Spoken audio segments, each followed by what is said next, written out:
Comme à tous les mardis, on s'entretient aujourd'hui avec le service de police de la Ville de Laval. On a avec nous en studio le lieutenant Daniel Guérin. Bon matin. Bon matin à vous. Bon matin. Merci d'être avec nous. On commence ce matin avec un vol d'essence qui s'est produit sur votre territoire. Oui, un événement qu'on n'avait pas vu là, depuis, je dirais, un certain temps. Donc, des individus qui ont été surpris à voler de l'essence, mais dans des véhicules. Donc, j'aimerais vous le dire dans des beaux mots, mais ils siphonnaient de l'essence. Et puis, il y a des citoyens qui les ont surpris aux alentours de minuit. Et puis, nos policiers sont intervenus. Il y a eu une courte poursuite.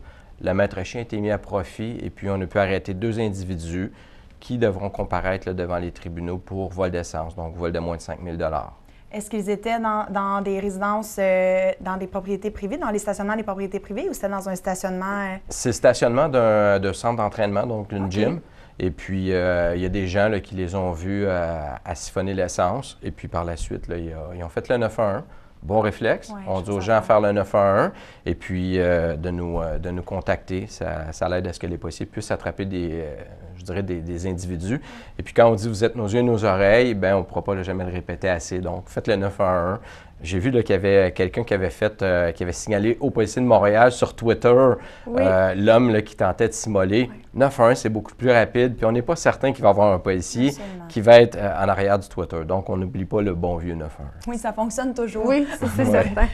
Lieutenant Guérin, il y a un événement, bien, on a parlé ici, triste histoire, un homme de 82 ans qui est décédé, et c'était sur votre territoire. Oui, sur notre territoire. Donc, c'est un parc de maisons mobiles et puis les pompiers ont été appelés à intervenir sur le boulevard d'Agenais. Et puis, lorsqu'ils sont arrivés, il était trop tard. Donc, l'homme était décédé, un homme de 82 ans qui est décédé. Et puis, je dirais, c'est une histoire là, qui est triste. Il venait de renouer avec son fils qu'il n'avait pas vu depuis plusieurs années. Et puis, notre enquête nous indique que ça pourrait être un article de fumeur qui a été laissé sans surveillance et qui aurait mis le feu au domicile. Donc, tout ça est survenu dimanche aux alentours de 4 heures. Ce qu'on nous disait, c'est que l'homme souffrait de problèmes de santé, notamment.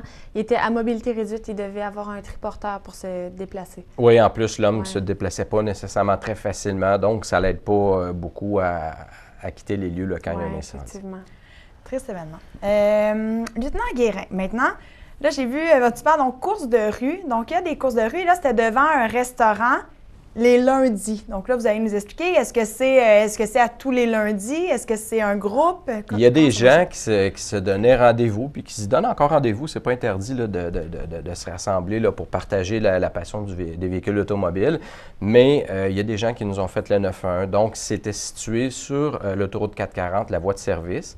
Et puis, c'est un restaurant où est-ce qu'ils vendent des patates, donc patates 2000. Et puis, les jeunes se rendaient à cet endroit-là et partaient sur la voie de service et faisait des excès de vitesse. Donc, il y avait danger pour les autres utilisateurs de la route. Et puis, nos policiers sont intervenus. On a rencontré des gens qui s'occupent du groupe montrealracing.com. Et puis, on a passé le message. Et puis, on dit aux gens, regardez, on n'a rien contre les véhicules qui se rassemblent. Il y a d'autres rassemblements sur le territoire de Laval de véhicules, d'amateurs de véhicules, puis c'est des rassemblements qui sont pacifiques. Mais quand la vie des gens est mise en danger, les utilisateurs de la route ont le droit, je dirais, à une utilisation sécuritaire des routes. Et puis, quand on voit des véhicules comme ça, puis surtout que les gens nous signalent via le 911, on est présent. Et puis, à cet endroit-là, c'est un des endroits où est-ce qu'on a recensé le plus d'accidents avec blessés et d'accidents mortels au cours des dernières années. Pas les 2 dernières années, mais il y a une étude qui a été faite sur plusieurs années. Et puis, l'intersection de l'autoroute 15 et de la 440 et des voies de service, c'est un endroit qu'on va y attarder beaucoup d'attention, parce qu'il y a beaucoup d'accidents qui se produisent là puis qui font des blessés. Et lieutenant Guérin, dites-nous, lorsque ces personnes-là sont rencontrées, est-ce qu'ils sont accusés comme directement ou là, ça a juste été des rencontres avec des avertissements? Il y a des contraventions qui ont été émises et puis il y a aussi la rencontre avec une des personnes responsables que j'ai particulièrement rencontrés. Et puis là, on a fait un message. Ils ont mis un message sur leur site web. Et puis, on n'a rien contre les belles voitures. On a même des policiers qui sont amateurs de belles voitures au service de police de Laval. Mais l'utilisation, on la recommande plus dans des endroits comme à Mirabel, à Icare, à Saint-Eustache, une piste de course. Donc, les gens peuvent aller là. Puis, c'est des endroits qui sont très accessibles. Il y a plusieurs années, il n'y avait qu'un seul endroit qui se faisait dans la province de Québec. On pouvait aller à Saner. Mais aujourd'hui, il y a beaucoup d'endroits où est-ce que les gens peuvent aller. C'est abordable, puis il y a des événements à toutes les fins de semaine. Donc, il n'y a pas d'excuse pour mettre la vie des gens en danger. les véhicules modifiés, les belles voitures avec des gros moteurs, on les utilise, mais en piste seulement. Julien Guérin, j'aurais cru que si vous interceptez ces personnes-là lors de courses de rue, que des accusations, par exemple, de conduite dangereuse auraient pu être déposées contre eux, mais là, vous nous parlez seulement de constat? Il faut qu'on prouve qu'il y a évidemment eu une course. Là, à ce moment-là, on a eu des gens qui partaient rapidement. Donc, nécessairement, il y a des constats pour de la vitesse, des véhicules modifiés aussi qui ne sont pas nécessairement autorisés à rouler sur les routes. Il y en a qui modifient la suspension, des choses comme ça. Puis à ce moment-là, bien, on vérifie vraiment toutes les composantes des véhicules pour que ce soit des véhicules qui soient sécuritaires pour utiliser les routes. Le week-end s'est bien mal entamé sur votre territoire parce que vendredi, vous avez eu une collision mortelle. Est-ce qu'on peut faire un rappel des événements? C'est vers 10 h vendredi, il y a 2 véhicules qui sont arrivés à l'intersection de Notre-Dame et Clarendon, et puis il y a eu une collision. De prime abord, nos policiers sont arrivés, puis il n'y avait pas nécessairement là, des véhicules qui étaient très, très brisés, mais il y a une personne qui était passagère du véhicule, qui n'était pas attachée, qui a malheureusement, qui est décédée suite à l'accident. Donc, on recommande aux gens, encore une fois, de porter la ceinture de sécurité. Il y a eu des campagnes il y a plusieurs années où est-ce qu'on a travaillé très fort pour faire entrer dans les mentalités, comme quoi il fallait être attaché quand on est dans un véhicule. Aujourd'hui, on travaille beaucoup sur le cellulaire au volant, mais on n'est jamais sans rappeler la bonne vieille ceinture qui sauve des vies. Oui, si je me rappelle, je peux aller voir en vous parlant, mais des statistiques, il me semble que c'est 40 des accidents avec des blessés graves qui pourraient être évités si la ceinture de sécurité avait été portée. Oui, puis pour l'utilisation efficace aussi du ballon, des ballons gonflables, qui offrent vraiment une sécurité incroyable aux gens. Il faut vraiment que les gens soient attachés puis qu'on respecte là, les règlements. Pour ce qui est de l'accident, est-ce que le conducteur et la passagère avant ou le passager avant se portent bien? Oui, les autres personnes qui étaient dans les véhicules se portent bien. Seulement que la dame là, qui est décédée, qui était une passagère arrière et qui n'était pas attachée. Lieutenant Guérin, après toutes ces actualités, donc on avait annoncé que vous veniez nous voir avec la petite visite, là, je vais vous donner comme votre petite visite que vous ameniez avec vous, parce que vous avez un beau partenariat. Oui, on a un partenariat avec la Fondation Marie-Vincent. Et puis aujourd'hui, j'ai amené Poppy. Donc, tous les jeunes ont des toutous préférés. Et puis, nous, à la maison, c'est Poppy. On va le montrer à la caméra qui est ici. Donc, Poppy, c'est le toutou d'Émile, mon fils, qui a 4 ans et demi. Et puis, pour les parents qui n'ont pas encore